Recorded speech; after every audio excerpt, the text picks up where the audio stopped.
പ്രതികൂലത്തിന്റെ കാറ്റ്, സമ്മതിക്കാത്ത കാറ്റ്, ഈശാനമൂലൻ എന്ന കാറ്റ്, നിന്നെ അലയിച്ച് കളയുന്ന കാറ്റ്. വചനം പറഞ്ഞ് 4നെയും പിടിക്കുന്ന ദൂതൻ. ആടി ഒലഞ്ഞുകൊണ്ടിരിക്കുന്ന കപ്പലിനകത്തേക്ക് ദൈവത്തിന്റെ ദൂതൻ ഇറങ്ങി. ആ ദൂതന്റെ പ്രത്യേകത 4 കാറ്റുകളെയും കൈകാര്യം ചെയ്യുന്ന ദൂതന്മാർ. ആ ദൂതൻ ഇറങ്ങിയപ്പോ കളം മാറി, ദൂതും മാറി. ദൂതനായിരുന്നു 10ാമത്തെ വാക്യത്തിൽ ദൂതെന്തായിരുന്നു? കപ്പലും തകരും, നിങ്ങളും തകരും.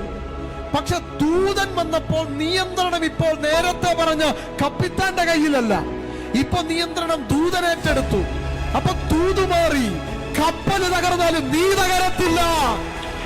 ഈ പകലിൽ ആ പദം ഞാൻ ആവർത്തിച്ച് പ്രഖ്യാപിക്കാം. ഈശാനമൂലൻ എന്ന കൊടുങ്കാറ്റടിച്ച് കപ്പല് തകർന്നാലും എന്റെ അഭിഷിക്ത ഭക്തന്മാരെ, എന്റെ അമ്മമാരെ ഞാൻ ചേർത്ത് നിർത്തി പ്രവചിക്കുന്നു, നിങ്ങൾ തകരത്തില്ല.